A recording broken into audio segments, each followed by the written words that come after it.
예, 그럼 오늘 또 시작하도록 하겠습니다. 그럭저럭 10번째를 넘어서 이제 다음 주면 끝이 나게 되겠습니다.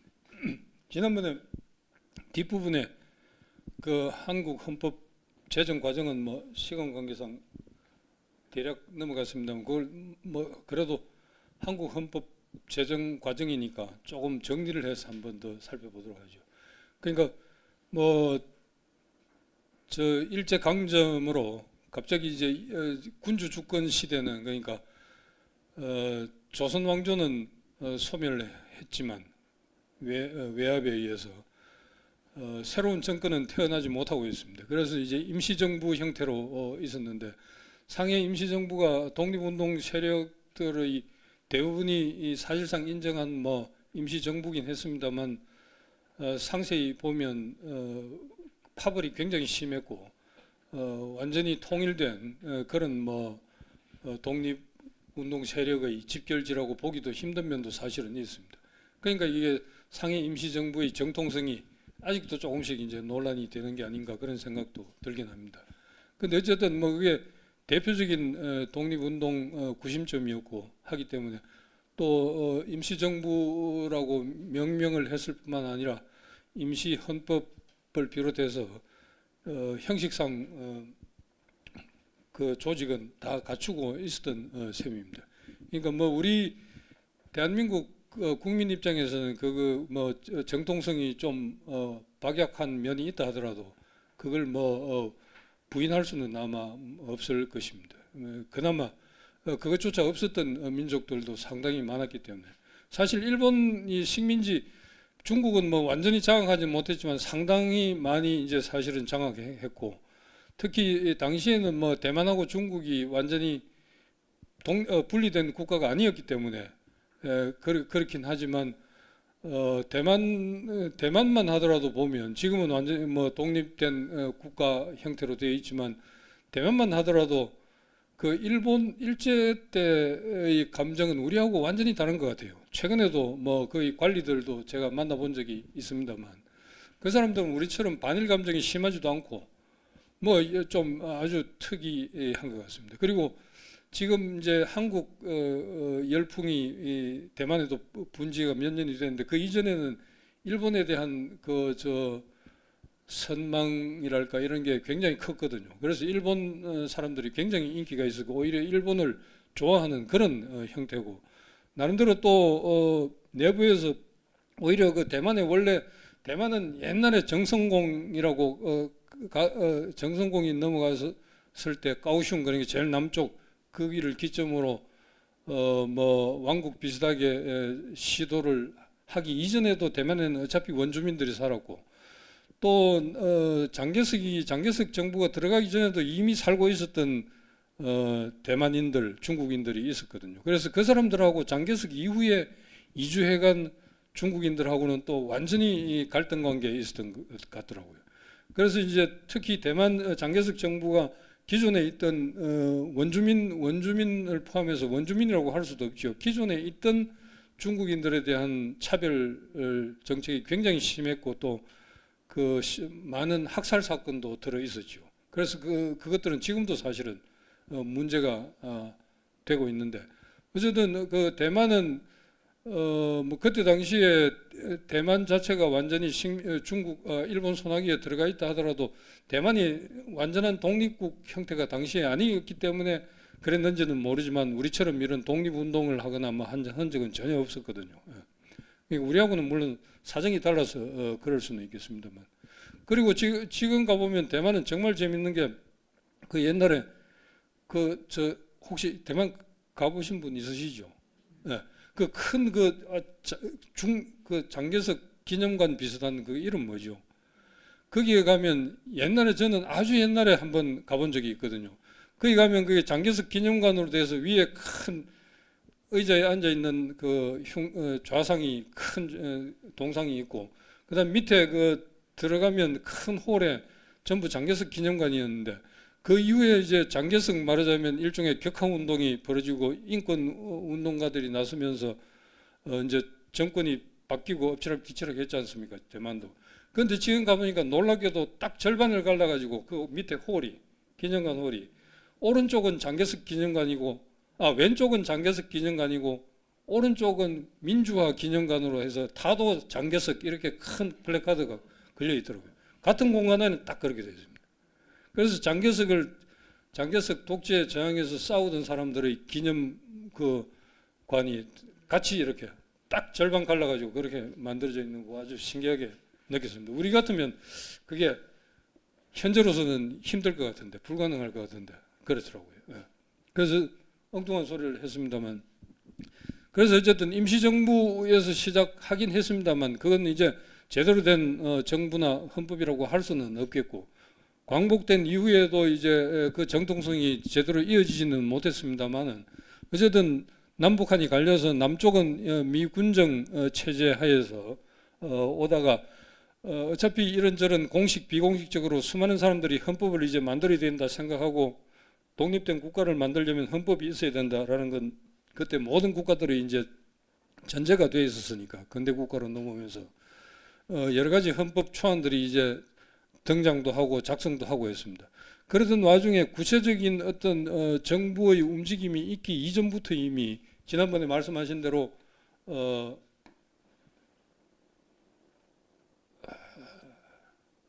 유진호, 이게 또 일주일만 지나면 잊어버리네요. 도대체 어떻게 된 판인지. 이거 예 맞습니다. 예.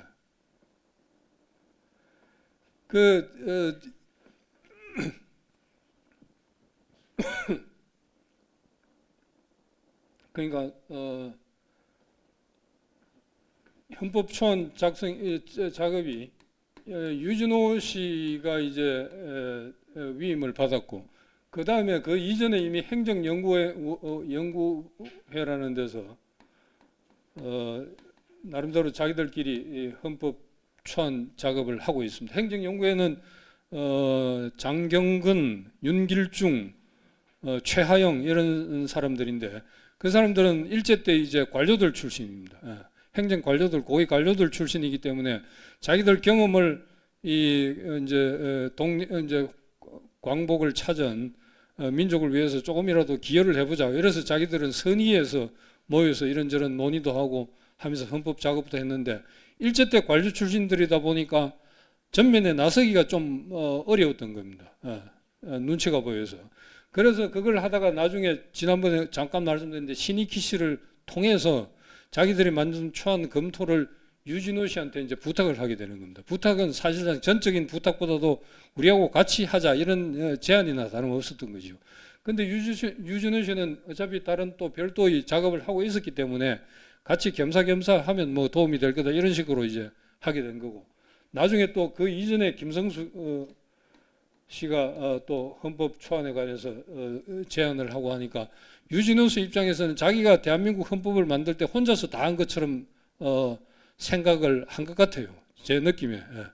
그 지난번 말씀드린 1조각에서 나온 헌법 기초 회고록이라는 책 아주 재밌긴 한데, 그 책을 보면 그렇거든요. 자기가 대한민국 헌법을 다 만든 것처럼 이제 그렇게 생각하고 있는데, 다른 자료들을 보면 반드시 그렇지는 않습니다.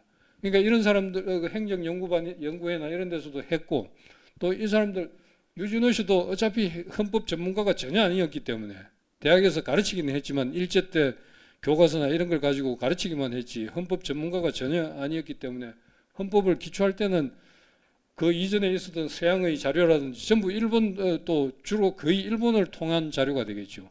그런 일본 메이지 헌법부터 시작해서 그런 수많은 자료들을 놓고 그걸 이제 하나하나 이제 정리해가면서 기초를 한 것이죠. 그러니까 이런 작업들이 다 같이 어울려져서 한국 헌법이 기초가 되고, 물론 중심 인물 중에 한 사람은 유진호 씨라는 것을 부인할 수는 없겠지만 유진호 씨 혼자서 헌법 기초를 다 했다. 이건 좀 어폐가 있을 것 같아요. 제 생각에는. 그래서 이제 나중에 이게 공식화된 건 미군 정책이 이제 정권을 이양할 때가 됐다 싶어서 이제 한국 과도정부, 조선 과도정부라는 걸 형식상 구성을 해서 한국 관료들을 이제 전면에 내세우고 자기들은 이제 마지막 결정만 하는, 거부권만 행사할 수 있는 그런 역할로 이제 물러나면서 조선 법전 편찬위원회라는 것을 과도정부 안에 구성을 하고 그 안에 이제 다른 민법부터 시작해서 일단 많은 법들이 필요하니까 그 이전에 그 안에다가 이제 헌법기초위원회라는 걸 두은 것이죠. 그래서 헌법기초위원회에서 유진호 씨를 헌법기초위원 중에 한 사람으로 위촉을 했고 위촉을 했지만 그 중에서 이제 유진호 씨가 주도적으로 이제 기초를 한 건 사실입니다. 그리고 또 유진호 씨는 거기에서 기초위원회에 들어가서 심의위원 역할을 맡아가지고 나중에 국회에서 국회의원들이 모여서 조문 초안을 가지고 하나하나 읽어가면서 검토를 할 때, 토론하고 검토를 할 때 국회의원이니까 거기에 참여할 자격은 없지만 뒤에 앉아서 이제 질문이 들어오면 설명해주고 이제 그런 역할을 계속 했던 겁니다. 그렇게. 그래서 이제 한국 헌법이 지난번 말씀드린 대로 초안이 완성이 된 게 유진호 씨와 행정연구회가 합작으로 주로 유진호 씨가 했겠지만 이 합작으로 만든 게 일안, 원안 이걸 보통은 이제 유진호안이라고 합니다. 원안이고 그 다음에 갑자기 그전에는 별로 존재가 없었는데 갑자기 나타난 게 권성열안이라고 해서 권성열 씨도 헌법기초위원회 위원으로 들어가 있었죠. 그래서 자기도 안을 하나 만들었다. 이것도 똑같이 놓고 동등한 지위에 놓고 검토를 하자 이렇게 주장을 했던 겁니다. 그래서 그걸 또 거부할 수가 없어서 할 수 없이 논의 끝에 이걸 원안으로 이걸 참고안으로 해서 같이 이제 보게 된 겁니다. 이것도 이제 유진호 씨가 볼 때는 그 헌법기초 회고록에 보면 유진호 씨가 볼 때는 이 권성열안은 자기가 보니까 자기 걸 그냥 조금씩 고친 것에 불과하다 이렇게 이제 해놨더라고요. 해놓기는. 이렇게 해서 이제 헌법이 국회에서 독회에 들어가게 되는 겁니다. 독회에 들어가게 됐는데 독회에 들어가서 처음에 뭐 지난번에 그 논란이 된 것들 뭐 국호 문제, 나라 이름 문제라든지 인민이냐 국민이냐라는 문제라든지 이런 건 이제 지난번에 말씀드린 대로입니다. 말씀드린 대로인데 이렇게 이 하는 과정에서 어떤 일이 있었느냐 하면 중요한 일 중에 하나는 1회독, 2회독, 3회독까지 합니다. 1회독, 2회독, 3회독까지 하는데 1회독은 5월 말까지 거의 끝나고 2회독은 1회독이 6월 말까지 거의 끝나고 2회독이 7월 초부터 7월 10일까지인가 진행이 됩니다. 한 열흘 정도 진행되는데 그 중에서 처음에 이제 유진호 씨를 비롯해서 대부분의 안들이 내세운 것 가장 핵심적인 것 중에 하나가 의원 내각제로 하는 겁니다. 대통령 중심제가 아니고 일본처럼 의원 내각제로 하고 그 다음에 국회는 양원제로 상하 양원제로 한다. 이게 이제 다른 것도 뭐 많이 있습니다만 가장 중요한 것 중에 하나를 꼽는다면 이게 되겠습니다. 그렇게 돼 있는데 독회 과정에서 어떤 일이 벌어졌냐면 갑자기 이승만 씨가 나타나서 그 헌법기초위원회 준비하고 있을 때 나타나가지고 거기서 다짜고짜 사람 한두 사람 데리고 나타나서 일장 연설을 합니다. 그러니까 우리나라가 대통령 중심제가 돼야 된다는 이유에 관해서 일방적으로 연설을 하고 그냥 나가버립니다. 그래서 사람들이 의아하게 생각했는데 그 뒤에 바로 이제 당시 헌법기초위원회를 맡고 있던 서상일 씨인가 서상일 의원한테 국회 본회의에서 이 문제를 논의하기 위해서 전원회의를 빨리 개최하라고 제안을 합니다. 뭐 사실상 지시였죠. 그러니까 근데 그걸 이제 전원위원회에 회부할 것인가를 놓고 표결에 붙였는데 완전히 부결돼 버립니다. 그러니까 다시 이제 이승만이 나타나가지고 그 다음에 뭐라고 하냐면 나는 만약에 헌법을 대통령제로 고치지 않으면 나는 일절 앞으로 국정에 참여하지 않겠다. 그리고 다 집어치우고 나는 재야운동이나 하겠다. 요즘으로 치면 사회단체 운동, 요즘으로 치면 NGO를 말하는 거죠. 사회단체 운동이나 하겠다라고 합니다. 그 말은 뭐냐면 당시로서는 이제 일단 내각제가 됐건 대통령제가 됐건 대통령이나 하여튼 중심 인물은 나중에 이제 최고위직에 오를 인물은 이승만으로 사실상 내정이 되어 있었습니다. 왜냐하면 다른 인물이 없었으니까. 잘 아시다시피 5월 10일 날 총선을 실시할 때 이승만하고 겨룰 만한 사람, 그나마 겨룰 만한 사람이었던 김구하고 김규식 두 사람은 총선에 반대했기 때문에 반대하면서 그 총선 직전에 북에 올라가서 김일성 만나고 가지 않습니까? 그러니까 남쪽에서는 완전히 이제 남쪽의 그 주류에서는 배제된 상태였거든, 사실상. 그래서 뭐 이러지도 저러지도 못하고 어중간한 상태에서 숨어 있는 거나 다름없는 상태였기 때문에 이승만 혼자 남은 겁니다. 그러니까 이승만 외에는 국무총리, 내각제가 돼서 국무총리를 맡던, 내각제에서 대통령을 맡던 독일처럼, 아니면 대통령제가 돼서 대통령을 하건, 그건 이제 뭐 대항할 만한 사람이 없으니까 이승만으로 사실 내정이 돼 있었거든요. 그런 상태인데 갑자기 나타나서 그런 말을 하니까 이제 다들 이제 난리가 난 거죠. 그래가지고 이제 6월 며칠인가 그때 몇 사람이 이제 국회의원 그 대표단 몇 사람하고 유진호 씨를 데리고 밤중에 이화장, 그러니까 당시 이승만이 주거지로 사용하고 있던 이화장에 찾아갑니다. 밤중에 찾아가서 이제 사정을 하고, 그리고 왜냐하면 그게 이 예외 내각제로 하기로 한 건 그 이전에 이미 거의 다 국회 내에서 합의가 됐고, 이렇게 해서 초안이 만들어졌고, 거기에 대해서 이승만도 알고 있었고, 이승만도 사실은 동의를 했던 겁니다. 했던 건데 이제 나중에 와서 이제 그렇게 주장을 한 거지요. 그래서 밤중에 찾아가도 아무 효과가 없으니까 그 다음에 이제 만약에 그래가지고 이승만이 이제 얼음장을 놓은 건 그걸 뭐 겁낼 필요가 뭐 있느냐라고 생각하겠지만, 그건 이제 말하자면 말 그대로 액면 그대로 믿으면 그냥 그만두는 정도가 아니라 나중에 이제 정부 수립 활동을 방해하겠다는 거나 마찬가지였거든요. 그러니까 그걸 뭐 그냥 무시할 수는 없었던 겁니다. 그래서 계속 논의하고 이런저런 그 혼란을 겪은 끝에 할 수 없이 대통령제로 하루아침에 바꾸게 됩니다. 초안을.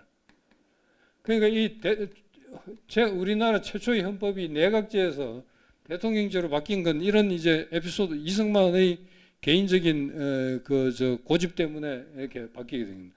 물론 뭐 이게 내각제가 됐으면 처음부터 훨씬 더 나을 것이다라는 보장은 전혀 없죠. 근데 어쨌든 정부 형태가 근본적으로 바뀌게 된 건 이런 일 때문에 그렇습니다.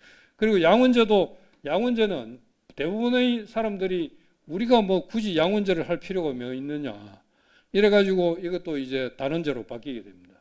단원제로. 물론 이걸 설명할 때 양원제를 해야 되는 이유, 우리가 뭐 그런 뭐 특별히 외국 같으면, 미국이나 영국 같으면 상원 같은 경우에는 귀족 계급이라든지 미국은 뭐 좀 사정이 다릅니다만 주 대표를 뽑기 위해서 그랬는데, 우리가 무슨 그런 계급 국회의원을 계급화할 필요가 있느냐, 이런 반론들 때문에 단원제를 했는데, 그때 유진호 씨가 양원제가 왜 필요하냐를 설명하는 걸 미국의 예를 들어서 설명한 게 거기 있습니다. 그거 보면 뭐냐면, 미국의 워싱턴하고 토마스 제퍼슨이 1대 3대 대통령이 양원제냐 단원제냐를 놓고 서로 이제 토론할 때, 둘이서 이야기할 때, 그때 이제 난로 위에 큰 주전자에 물이 펄펄 끓고 있는데 그걸 이제 따로 마시기 위해서 차에 따르니까 너무 뜨거웠던 겁니다. 뜨거우니까 다른 이제 포트 같은 데다 다시 부어가지고 그걸 좀 식힌 다음에 찻잔에 이제 따랐거든요. 누가 옆에서 서버 그 차 따라주는 사람이. 그걸 보고 제퍼슨이 그랬던가 하여튼, 그러니까 저게 바로 양원제가 저래서 필요한 겁니다. 이렇게 이제 설명한 예가 있습니다. 그런데 어쨌든 우리나라는 이게 이제 단원제로, 나중에 또 양원제가 되긴 합니다만 단원제로 이제 바뀌게 됩니다. 이렇게 해서 그 3회독은 이제 48년 7월 11일 날 3회독이 시작이 됐는데, 이미 날짜는 이제 대충 8월 15일을 이제 선포하는 날로 그게 건국 선포건, 정부 수립 선포건 선포일로 예정을 해놨었기 때문에 그 이전에 빨리 처리를 해야 되는 거죠. 그래서 7월 11일에 3회독이 시작됐는데 3회독은 그날 하루에 다 끝납니다. 한번 쭉 읽어보고 특별히 문제가 없거나 자구 수정하거나 틀린 게 있으면 점검하는 식으로 해서 그날 다 끝납니다. 그날 끝나고 이제 표결에 붙여가지고 국회에서 의결이 된 다음에 7월 17일 날 공포하고 공포한 날로부터 헌법은 시행되는 걸로 했습니다. 그래서 이날이 이제 재헌절이 되는 것이죠. 그리고 바로 이어서 8월 15일 이전에 바로 이어서 한 게 뭐냐면 대통령 선거입니다. 대통령 선거는 그 재헌 헌법에 나중에 보면 나와 있지만 국회에서 그때는 이제 국민투표에 붙이지 않고 대통령 선거는 국회에서 하도록 되어 있습니다. 국회에서 하도록 되어 있었는데 대통령 선거를 7월 20일에 했습니다. 7월 20일에 해서 뭐 특별히 다른 누가 일종의 대항마가 없으니까 이승만이 그런 난리를 겪었음에도 불구하고 198명, 그러니까 200석이었는데 제주도 2석이 빠졌으니까 선거가 무효가 됐으니까 198명 중에 김일성보다는 좀 못합니다만은 180표 찬성을 얻어가지고 김일성은 이제 100% 찬성을 받았지만 180표를 얻어서 대통령에 임명됩니다. 그런데 이 정부를 구성할 때도 이 이후에는 또 뭐 에피소드 정말 좀 우스꽝스러운 일들이 벌어집니다. 그 직후에 대통령 선출하고 난 직후에 바로 뭘 하느냐 하면 부통령 선거를 합니다. 부통령 선거는 나중에 제가 나뉘어드린 데는 없습니다만 1948년 첫 헌법에 보면 부통령도 이제 추천을 받아가지고 국회에서 표결하게 되어 있습니다. 그래가지고 후보가 여러 명 중에 과반수 이상 득표자가 없으면 2차 투표를 하고 2차 투표에서도 과반수 투표가 없으면 나중에 결선 투표하고 뭐 이런 식으로 되어 있습니다. 그런데 부통령 선거를 하는데 추천을 받는데 대통령에 막 선출된 이승만이 누구를 추천했는지 아십니까? 이승만이 한 사람을 추천했는데 이승만이 추천한 부통령 후보가 조만식이었습니다. 정말 기가 막힌 일이죠. 조만식이라는 사람은 남한에 있지도 않았고 당시에 당연히 북에 있었는데 북에서 내려올 수 있었느냐? 북에서도 완전히 영검 상태에 들어가서 김일성 지시에 의해서 영검 상태에 들어가서 죽었는지 살았는지도 모르는 상태거든요. 이런 사람을 이승만이 부통령 후보로 추천을 했습니다. 그러니까 시끄러웠지만 어쨌든 뭐 표를 안 던지면 되니까 그래가지고 2차과 3차 투표까지 가서 부통령에 누가 처음 표결 결과 여기 제가 메모를 해왔는데 처음에 이시영 씨가 198표 중에서 113표를 얻었습니다. 113, 이때 3분의 2 이상인가 아마 그럴 겁니다. 3분의 2 이상. 이시영 씨가 113표고 2등이 누구냐면 김구입니다. 김구가 65표. 그 다음에 조만식이 10표 나왔습니다. 이렇게 해서 이제 그 다음 투표로 가서 이시영이 부통령에 당선이 됩니다. 당선이 되는데 이게 이제 이날 그 다음 날 이게 이제 7월 20일에 대통령 부통령 선거가 있었는데 그 다음 날 이게 발표가 되니까 그 다음 날 김구는 본인은 아예 건방에 가지도 않았는데 누가 뭐 추천을 했는지 했겠죠. 그래서 65표가 나와서 떨어졌는데 아주 모욕감을 느꼈다고 발표를 합니다. 실제로 뭐 그렇겠죠. 이런 이제 에피소드가 있습니다. 이런 에피소드가 있는데 그 다음에는 또 이걸로 끝난 게 아닙니다. 그 다음에 국무총리를 임명해요. 국무총리는 대통령이 지명하면 그러니까 대통령이 임명을 하면 국회가 승인을 해야 이제 취임할 수 있도록 되어 있습니다. 그러면 대통령이 부통령도 그렇게 했는데 대통령은 국무총리를 이승만이 처음에 누구를 지명했느냐? 이윤영이라는 사람을 지명했습니다. 이윤영. 당시 이윤영이라는 사람은 남쪽 그 정계에서는 완전 무명이었습니다. 북에서 월남한 사람. 그때는 뭐 45년, 48년 사이 불과 몇 년 되진 않았습니다만 북에서 내려온 사람이었는데 아주 이제 뭐 전혀 이름이 없던 사람이었죠. 그러니까 다들 의아하게 생각했던 겁니다. 그래서 당연히 국회에서 표기를 한 결과 압도적인 표 차이로 부결되고 있습니다. 부결되고 나중에 그래서 우여곡절 끝에 이범석이 국무총리로 이제 승인이 국회에서 통과를 합니다. 그래 놓고 난 뒤에 나중에 이승만이 뭐라고 했느냐 하면 그 조만식 부통령으로 조만식을 추천하고 국무총리로 이윤영을 추천한 데 대해서 뭐라고 해명을 했냐면 부통령이나 국무총리는 힘없는 사람이 하는 게 좋다고 생각한다. 이렇게 했다는 겁니다. 그러니까 자기 마음대로 하고 싶다는 건 사실 다름없는 거죠. 그러니까 물론 이 이승만이라는 사람은 지금도 뭐 여러 가지 논란이 많습니다만, 그러니까 공과에 대해서 그 사람의 업적과 그 실책 과실에 대해서 논란이 많은데, 그 사람이 공이라는 것은 사실 따지고 보면 독립운동했다는 것인데, 독립운동은 전번에 제가 아주 간략하게 말씀드렸다시피 그 정도 안 한 사람은 사실 없거든요.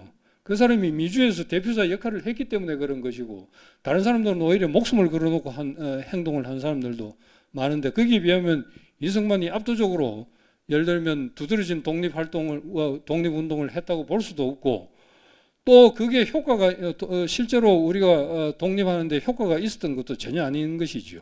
내부에서 여러 가지 문제만 사실 일으켰는데, 그 뒤에 이런 지금 제가 헌법 제정 과정에서 잠깐 나타난 이런 몇 가지만 보더라도 좀 이상한 형태가 많았던 겁니다. 거의 뭐 빠뜨린 것도 물론 있습니다만은 그 뒤에, 근데 한번 간단히 한번 보면 저는 뭐 개인적으로 이승만이라는 사람에 대해서 크게 뭐 감정이 있지는 않습니다만은 객관적으로 볼 때 뭐 높이 평가할 만한 게 전혀 없는 것 같아요. 이 사람은, 이승만이라는 사람은 1875년에 태어났습니다. 그러니까 사실 따지고 보면 완전히 19세기 사람인 것이죠. 그러니까 우리가 해방될 때를 기준으로 하면 어떻습니까? 1945년에 이미 만 70세였습니다. 그러니까 지금은 뭐 저도 이제 뭐 나이가 뭐 그 정도 가까이 돼가고, 여기 계신 분들은 세 분은 뭐 저보다 훨씬 더 위신데, 그때 당시에 이 70이란 건 사실 굉장히 고령이었거든요. 그때도 해방됐을 때 그런 거고, 그 다음에 이제 대통령에 임명됐을 때는 70 중반에 들었었고, 나중에 보면 이제 80이 넘어서까지 이제 있다가 이제 좋지 않게 물러나게 됩니다만, 사실 이런 사람이었기 때문에 여러 가지 문제를 낳지 않았나 그런 생각도 해보는 겁니다. 어쨌든 이렇게 해서 대한민국 정부가 수립이 된 겁니다. 수립이 됐는데, 이 사이에 그러면 그렇게 해서 이제 우리나라의 첫 번째 헌법이 탄생한 것이고, 그다음 아울러서 잠깐 아직 시간 여유가 있으니까 잠깐 북한 그 사이에 이제 북한은 어떻게 되는지 그걸 한번 살펴보도록 하겠습니다. 북한도 똑같이 1948년에 처음 이제 조선민주주의 인민공화국을 선포를 하고 헌법을 만들었습니다. 헌법을 만들었는데 북한은 헌법은 우리보다 약간 늦은 9월 달에 이제 만들게 됩니다. 헌법을 공식적으로 북한이 최고인민회의에서 의결한 건 9월 8일이니까 우리보다 뭐 한 20일 가량 늦다고, 이제 한 달 조금 못 미쳐서 한 달 가까이 이제 늦었습니다만, 북한도 북한에서 처음에 이제 김일성이 들어가서 조금씩 이제 정세를 살피다가 조만식을 감금하고 완전히 이제 자기가 소련 힘을 얻어서 주도적인 역할을 하면서 필요할 때마다 다른 사람을 내세우거나 하면서 자기가 뒤에서 모든 걸 다 이제 조종하고 장악하게 됩니다. 장악하게 되는데, 처음에도 이제 거기에서 북한에서도 견제하는 파벌들이 좀 있습니다만, 김일성이 계속 그걸 아마 주도하게 된 건 소련이 뭐 일단 김일성을 지명했기 때문에 그렇지 않나 싶습니다. 그리고 그 다음에 가서 가장 큰 견제 세력은 역시 남노당의 우두머리라고 할 수 있는 박헌영 우두머리라고 할 수 있는 박헌영이었을 겁니다.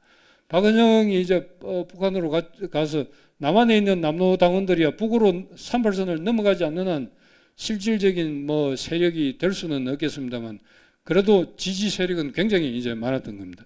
많은데 어쨌든 북한은 이제 헌법을 만들기 위해서 최고기구로 최고인민, 지금도 마찬가지지만 최고인민 대표회의, 최고인민회의를 최고 기관으로 두고 있습니다. 그래서 최고인민회의의 대의원이, 우리로 치면 국회의원, 대의원을 이제 선출하면 헌법을 이제 만들게 될 수 있는 것이죠. 그런데 북한에서 처음 헌법을 기초 작업은 따로 하면서 헌법 기초할 때 기초 작업에는 전번에 말씀드린 경성제대 트로이카 유진호 후배로 그때 이제 사회주의 공부도 하고 있던 최용달이 거기에도 관여를 합니다. 거기에 관여를 하는데 그래서 대의원 선출을 하는데 대의원 이 정수를 어떻게 분배를 했느냐 하면 대의원 정수는 북쪽에 북노당 소속 북쪽의 대의원을 212명, 그 다음에 남노당 남쪽에 남노당 소속 대의원을 몇 명 했냐면 360명을 했습니다. 이건 왜 이러냐? 인구 비례로 뭐 몇만 명당 한 명씩 해서 이렇게 이제 계산을 한 겁니다. 이렇게 해서 북한은 처음부터 이제 일종의 정치 선전이죠. 우리는 남쪽처럼 단선, 그러니까 반쪽짜리 선거는 하지 않는다. 우리는 남북한 총선거를 실시한다. 이걸 내세운 겁니다. 북한은. 그럼 총선거를 어떻게 실시했느냐?